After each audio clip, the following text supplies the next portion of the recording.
آپ دیکھیں کہ اتنی بربریت اور اس جیتے جاگتے دیکھتے ماحول میں کہ جس میں ہر چیز کیمرے کی آنکھ دیکھ رہی ہے، اس میں اس قدر زیادہ اسرائیل کی جارحیت، اس کے جواب میں دو تین تازیانے ہیں وہ سمجھنے والے۔ ایک ہے کہ میں کوئی جذباتی بات کروں گا، آپ اس کی تائید کر دیں گے۔ ایک ہے کہ پہلوؤں پر غور کرنے کا وقت ہے کہ اتنے کٹھن ماحول میں بھی اگر مسلم امہ کے لیڈر بیدار نہیں ہو رہے تو آپ کو پس منظر سمجھنا پڑے گا کہ ہم نے نبی پاک کی محبت کے تقاضوں کو نہیں سمجھا۔ حضور سے محبت ہے نا تو پھر نبی پاک کو تو سادہ طرز زندگی پسند ہے، حضور کو تو پسند نہیں ہے۔ اللہ کے محبوب نے تو دعا مانگ کے فقیری لی اللہ تعالیٰ سے۔ آپ کو پتہ ہے جب بندہ بہت زیادہ آسانیوں میں چلا جاتا ہے، بہت زیادہ اس کے پاس سہولیات ہو جاتی ہے، اس کا مرنے کو دل نہیں کرتا۔ خود نبی پاک علیہ السلام نے فرمایا قیامت کے قریب کافر تم پر جھپٹیں گے جس طرح بھوکے لوگ کھانے پر جھپٹتے ہیں۔ حضور کیوں، ہم تھوڑے ہوں گے؟ فرمایا نہیں، تمہیں دنیا سے محبت ہو جائے گی اور موت تمہیں بری لگے گی۔ اتنے بڑے بڑے بنگلے، عالی شان محلات، کس کا چھوڑ کے مرنے کو جی چاہتا ہے معاذ اللہ۔ نبی پاک کی محبت کا تقاضا سمجھو، ایسا نہیں کہ وہاں دولت آئی نہیں۔ حضور تو فرماتے ہیں کہ اللہ نے خزانوں کی کنجیاں میرے ہاتھ میں رکھ دی ہیں، لیکن میں نے عرض کیا مالک ایک وقت روٹی دینا اور ایک وقت کا فاقہ دینا۔ کنجیاں خزانوں کی اللہ نے دی۔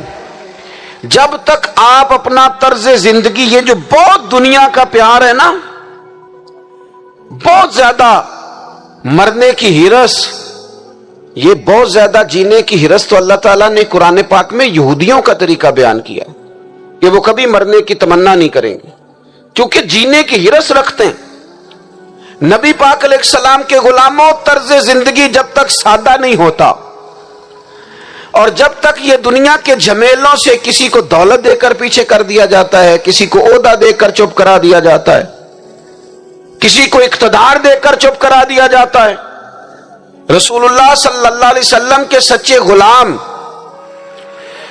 انہیں ایک بات کی سمجھ آ گئی تھی کہ ہمیں ہمارے رب نے کہا ہے قل ان کنتم تحبون اللہ فاتبعونی یحببکم اللہ۔ اے محبوب آپ ان سے فرما دیں اگر رب سے محبت کرنا چاہتے ہیں تو آپ کی پیروی کریں، اللہ خود ان سے محبت فرمائے گا جب رب بھی ان کا ہو جائے گا، جب رب بھی ان کا کی محمد سے وفاتوں نے تو ہم یہ جہاں چیز ہے کیا، یہ لوح و قلم تیرے، اس کا کیا مطلب ہوا؟ لوح و قلم، قلم لکھتی ہے نا تقدیریں، مقدر فیصلے، تو لوح و قلم تیرے ہیں، اس کا مطلب یہ ہے کہ پھر رب کریم تیرے اوپر فضل کرے گا، اور وہ جن فیصلوں کی امت کو دیانت سے چاہت ہے اللہ اپنے فضل سے وہ فیصلے فرمائے گا۔ جب تک زندگی حضور کی غلامی کی طرف نہیں جاتی وہ اللہ تعالیٰ کی تائید نہیں پاتی۔ حضرت عبداللہ ابن حذافہ رضی اللہ تعالیٰ عنہ کو رومیوں نے قید کر لیا تھا، اور جب رومی آپ کو قید کر رہے تھے، پکڑ رہے تھے، جنگ میں کچھ موڑ ایسا آ گیا کہ بظاہر مسلمانوں کے قدم پیچھے ہٹ رہے تھے، تو 1000 آدمی نے، 100 آدمی نے مل کے آپ کے گرد گھیرا ڈالا اور بڑی مشکل سے آپ کو گرفتار کیا۔ جب بادشاہ کے سامنے لے گئے نا تو بادشاہ سے اس کا سپہ سالار کہنے لگا کہ بندہ ضائع کرنے والا نہیں، یہ بات سمجھیں آپ، ہماری طبیعت کے مطابق جو بندہ پورا نہیں اترتا ہم ضائع کر دیتے ہیں۔ حالانکہ اگر آپ کو مخالف صف میں بندہ کام کا نظر آئے تو آپ غور فرمائیں کہ یہ ہمارے قافلہ محبت میں کیسے شامل ہو سکتا ہے، اس کے لیے جد و جہد کریں تاکہ اس سے کام لیا جا سکے۔ اس نے کہا روم کے بادشاہ نے بندہ ضائع کرنے والا نہیں، وزیر نے کہا بادشاہ سے، اس نے کہا کیا کریں، کچھ ایسا کریں کہ یہ معاذ اللہ ہمارے دین میں آ جائے، اور قرآن مجید نے واضح کہہ دیا ہے کہ یہودی اور عیسائی تم سے راضی نہیں ہو سکتے حتی تتبع ملتہم،